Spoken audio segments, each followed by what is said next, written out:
Não pode ser sem emoção. Acabamos de viver uma parte do tema do programa de hoje, que é o pesadelo. A tecnologia gerando altos pesadelos acordados. Então, nosso desafio hoje é falar de sonhos e pesadelos. Você lembra do sonho que você teve ontem à noite? Dizem que o sonho só tem significado e sentido para o sonhador, principalmente se ele tiver um espaço psicanalítico. O sonho sempre foi visto como um mensageiro do que pode acontecer no presente e no futuro. Porque no passado a gente já conhece, a gente já sabe. Sonhos e pesadelos é o tema do programa Tipo esse. E hoje a gente tem um outro pesadelo. A nossa Duda querida não vai poder participar. Está doente aí com esse tempo instável no Rio de Janeiro. Afinal de contas, é inverno, não é mesmo?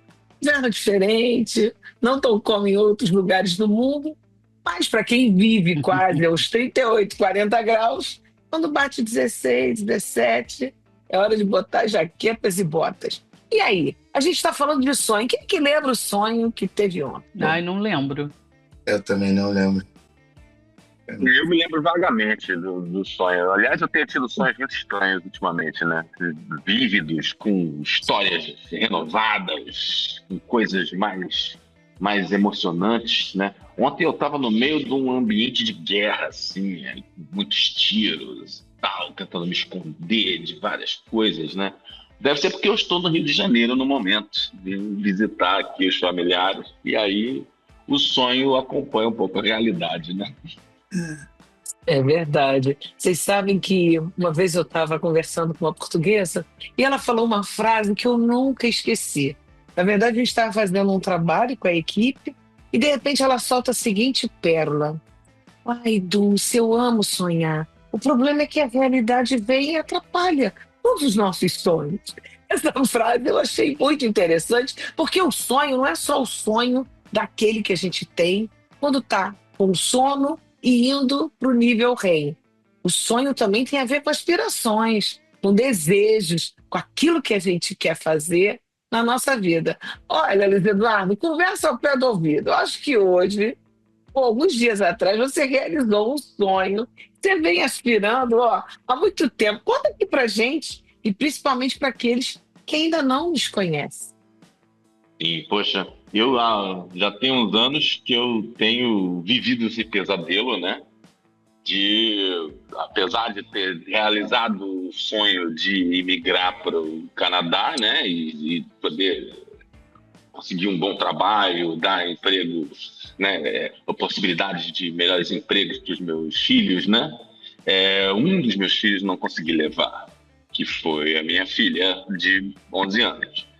E aí isso me rendeu ali, ao mesmo tempo que estava acontecendo aquele sonho, um pesadelo de passar anos sem conseguir vê-la enquanto estava montando a vida lá, né? E aí finalmente, agora depois de vários anos, consegui voltar agora com a vida um pouco mais estabilizada, né? Voltar no Rio de Janeiro, já com minhas documentações todas direitinho e dar aquele abraço que estava sendo, né, desejado aí tantos anos. Foi um negócio muito emocionante. Estou até aqui já revivendo, né? Só de poder falar disso. Foi muito bom. E aí, tô grudadinho nela aqui o tempo inteiro agora, né? A gente nem sabe o que fazer, né? Fica olhando assim, e agora, o que a gente faz? Fica tipo olhando pra cara do outro com cara de bobão. Aquela coisa.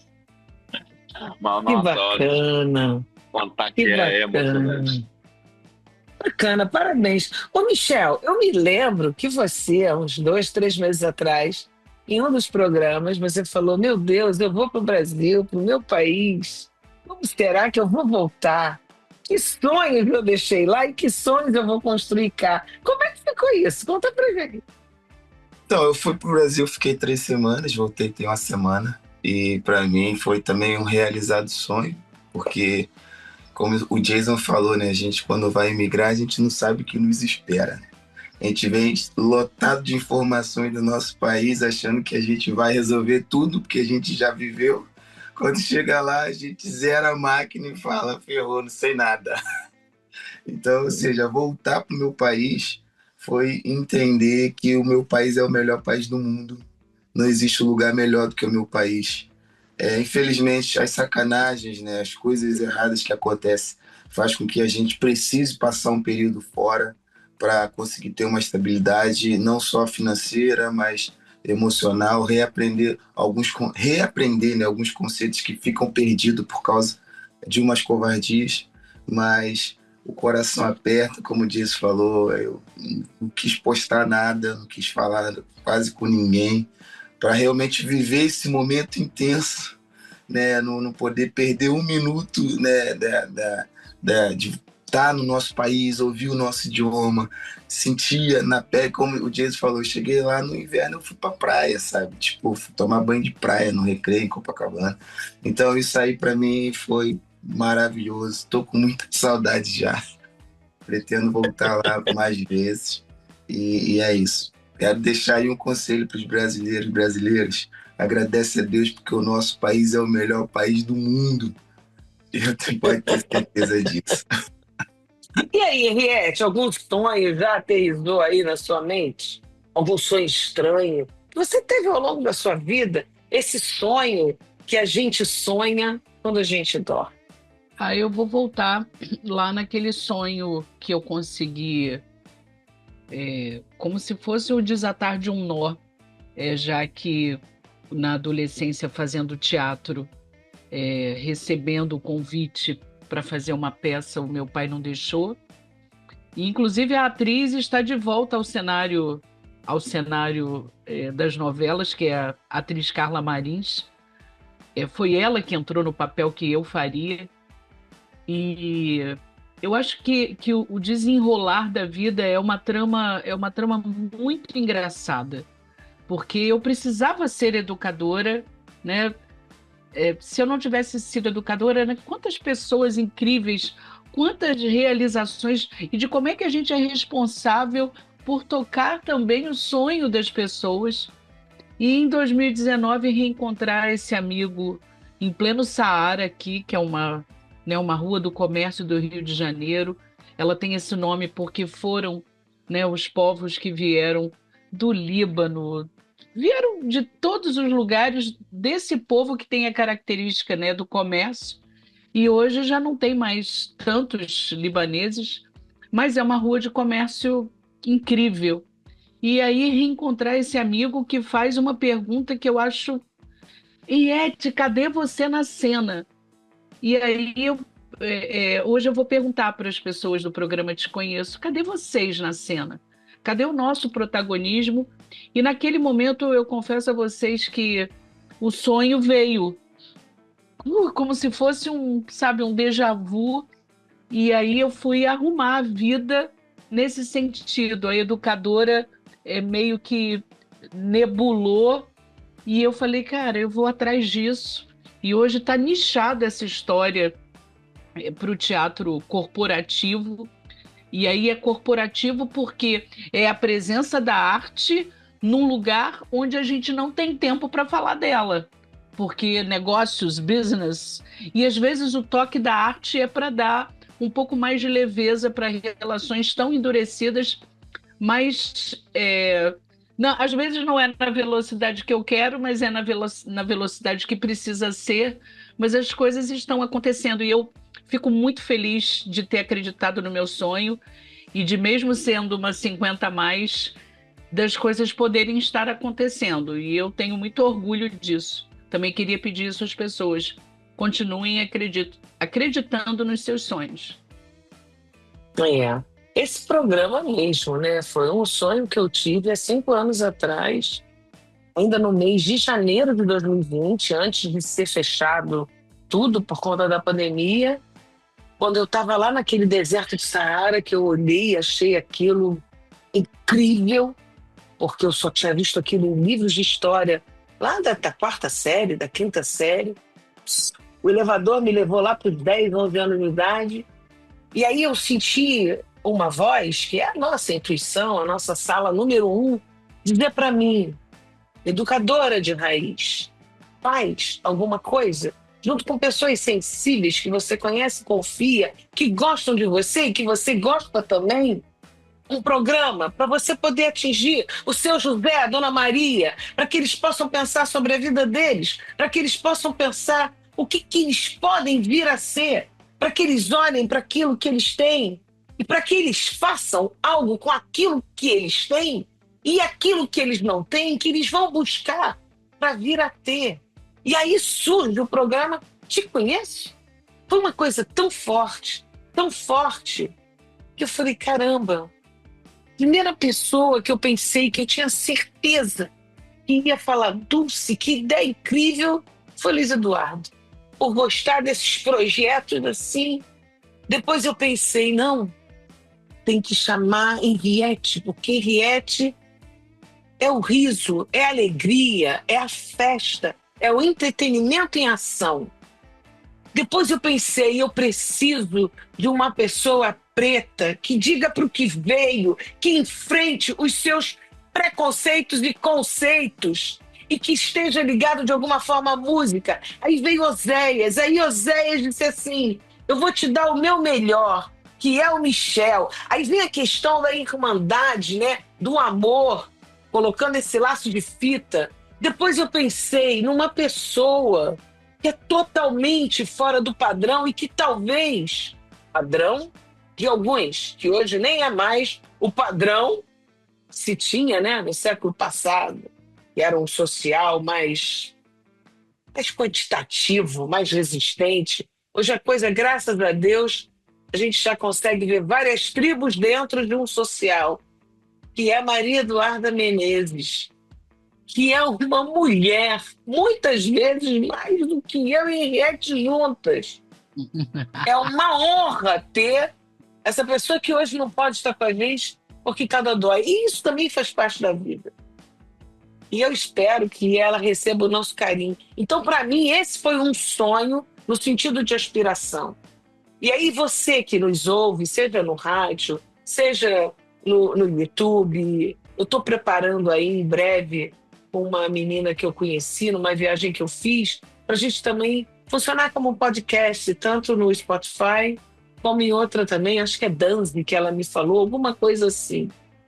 Para que a gente possa também democratizar o programa no viés auditivo e não só audiovisual. Mas o que eu queria contar para vocês é que esse sonho da inspiração não é o único que acontece comigo. Eu também tenho sonhos, porque a vida onírica, para mim, ela é muito forte, até porque, né, uma psicanalista tem que estar assim de mão dada com os sonhos, porque, como eu disse no início do programa, o sonho tem a ver com os desejos conscientes e inconscientes, aquela realidade que nos ronda, ou até aquilo que está para acontecer. De alguma forma, o inconsciente capta e se manifesta no sonho, sabe, Luiz Eduardo, bem criptografado, bem daquele jeito que se faz software. E aí a gente vai tentar decodificar através da palavra, do sentimento e das emoções. Mas 2 sonhos muito emblemáticos que eu tive na minha vida, e é esse sonho que vem no sono, que eu quero compartilhar com vocês 4 e com quem estiver ouvindo a gente, foi quando eu estava terminando o meu processo analítico com a minha analista, e fiquei com ela por 25 anos. Hoje eu encontro com ela esporadicamente.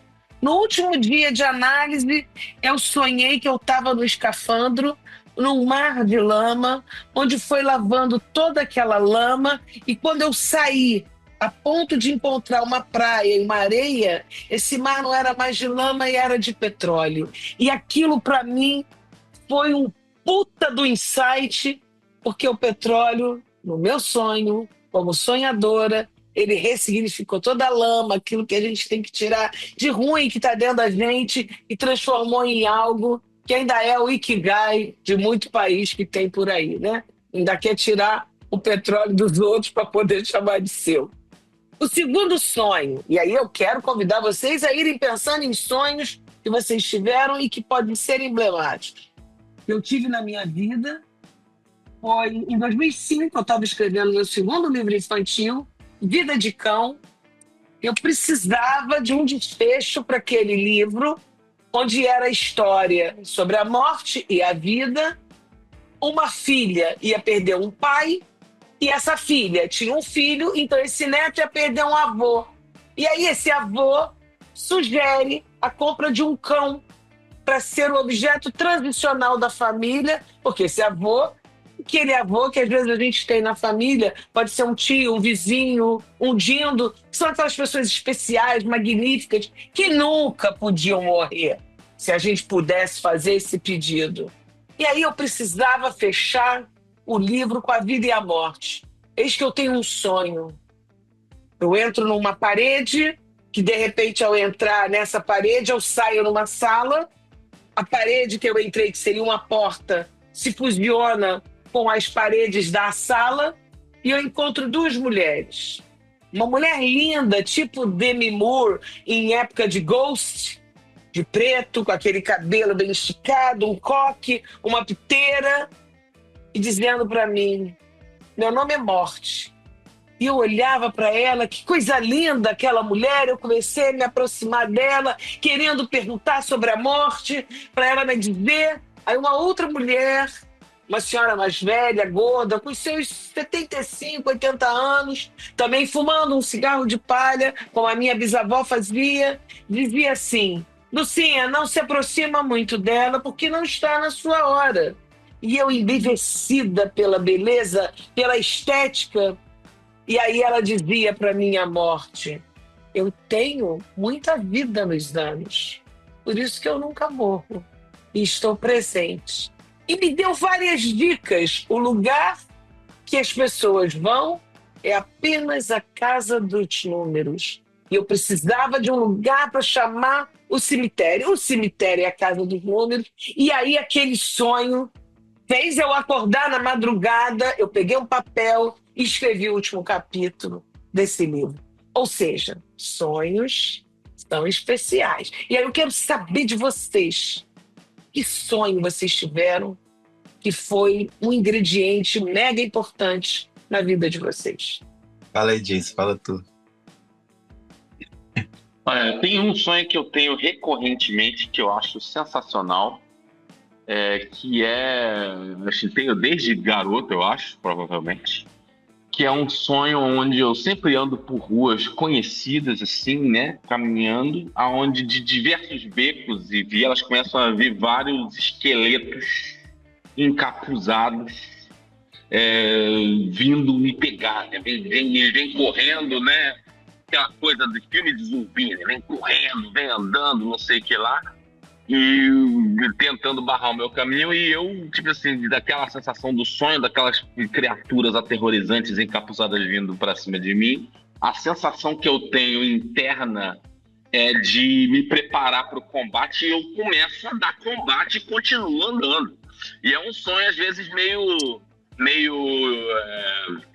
desgastante, né? Aqueles sonhos em que você gasta energia, mas a minha emoção durante o sonho não posso deixar isso me diminuir o meu passo. Eu tenho que continuar andando na mesma velocidade, independente desses esqueletos me enchendo o saco.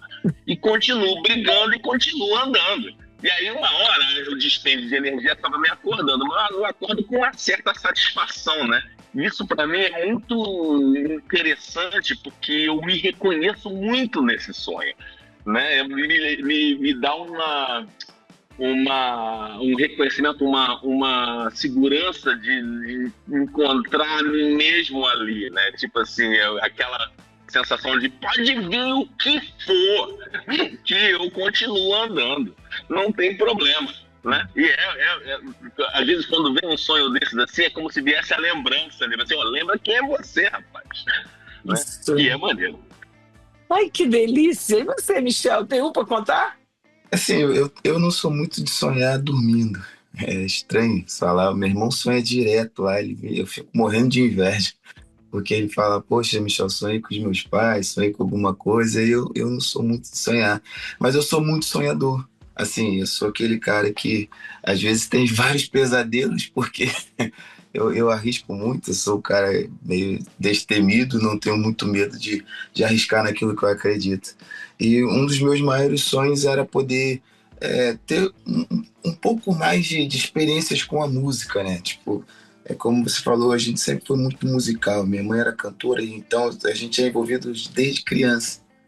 E hoje, graças a Deus, eu faço muitos trabalhos com a música, faço algumas coisas, mas um dos meus maiores sonhos era poder documentar essas coisas, sabe? Era poder gravar um CD, gravar um clipe, fazer alguma coisa relacionada a isso para minha posteridade. É o que a gente está fazendo hoje, né? Eu não sei aonde que vai chegar, mas eu sei que existe um programa que a gente participou e conversamos sobre as nossas ideias, e é mais ou menos isso. Então, fui ao Brasil agora justamente para realizar esse sonho também. E assim, eu não sou compositor, não sou cantor profissional, nada disso, mas tive a oportunidade de escrever coisas que eu me identifico e mandar para um estúdio no Brasil e fazer com que essas músicas se tornassem um documento. Então hoje gravei 7 músicas autorais, estou aqui ansioso para ouvir. E para mim, e assim, é o que eu falei, né? Os meus sonhos, ele é carregado com um pouco de pesadelo, porque se eu for analisar desde o início, eu vou ver que, cara, já passei por tantas coisas, sabe? Tantas paradas loucas. Desde a imigração, de ter que trabalhar em lugares. Isso tudo fez parte da realização de um sonho, sabe? Por isso que quando eu estava refletindo sobre esse tema essa semana toda, justamente por isso que às vezes a gente não quer viver o pesadelo, né? A gente, quando é um sonho ruim, a gente já quer logo esquecer. Muita gente reza, ora, mas às vezes para a gente realizar um sonho, a gente tem que passar por alguns pesadelos. É a ordem natural da vida, não tem jeito. E eu acredito que eu estou nessa fase, estou terminando esses pesadelos para a realização do meu maior sonho. E quero que concretize com um evento meu, com poder fazer meu trabalho, e é mais ou menos isso. Então, fortalecendo o que a Henriette falou, mesmo que você esteja tendo pesadelos, continue sonhando que uma hora o sonho vai se realizar. Adorei sonhar acordado. E você, Henriette? Algum sonho assim estranho? Não, eu geralmente os meus sonhos, não, estranho não. Eu, na verdade, tenho muito medo de sonho estranho, assim, para ser muito sincera. Eu sou aquela figura, e aí essas coisas de pai e mãe que já eram idosos quando eu era criança, então eu tenho umas manias assim de gente, as minhas filhas se acabam de rir, umas coisas de gente velha mesmo. Não passo embaixo de escada, essas coisas. Então eu sou muito preocupada com essa coisa do sonho. Eu acho que o sonho é um prenúncio sempre e tento manter uma coisa, sabe, ao dormir, de manter a cabeça um pouco mais tranquila, sabe, para poder ter uma noite de sonho. Não tenho não, alguma passagem assim nesse sentido, não. Mas sou muito cabreira com essa coisa de sonho e levo muito a sério. Ah, tem aquela história, né? Sonhou com sapato, alguém vai morrer. Sonhou com cobra, alguém vai te trair, né? Mas essa questão dessa sabedoria popular tem muito a ver com o que o velho e bom Freud vai discutir depois, porque os sonhos eles têm significados, né? E a sabedoria popular é sempre sábia, começa a buscar lá uma caixinha nosográfica para encaixar. Mas nem sempre quando a gente sonha com cobra é porque alguém vai nos trair. Às vezes a cobra lembra a cobrança, cobra de cobrar, a cobrança que está por chegar, uma conta para Interessante. pagar que você não pagou. A gente sempre olha por um grande significante, nunca com um único significado. Mas o nosso desafio é convidar você a parar e pensar nisso. Que sonhos você costuma ter quando dorme? Para eles. Tenta ver qual é o significado que aquele sonho pode estar trazendo para você nesse momento.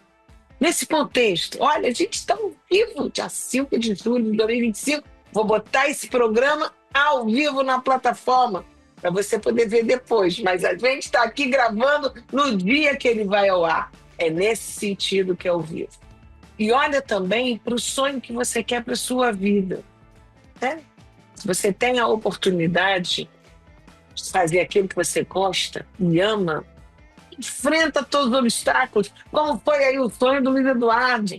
pega lá a espada lá do Kinjitsu, né? E vai destruindo os esqueletos. Me lembrou até um desenho do He-Man, né? Que eu acho que o vilão era um esqueleto, não era isso? Não tinha um negócio desse? Que o vilão era um esqueleto? Não era isso, Mas é um Luiz? esqueleto bem fortinho, bem gordinho, né? Musculoso. Ele tinha uma capa meia roxa, né? Ele era até todo paramentado. Mas é isso. A gente daqui a pouco vai para o programa curto. Porque esse foi o programa mais comprido. Para a gente poder falar de uma forma mais tontinha com vocês. A gente volta já.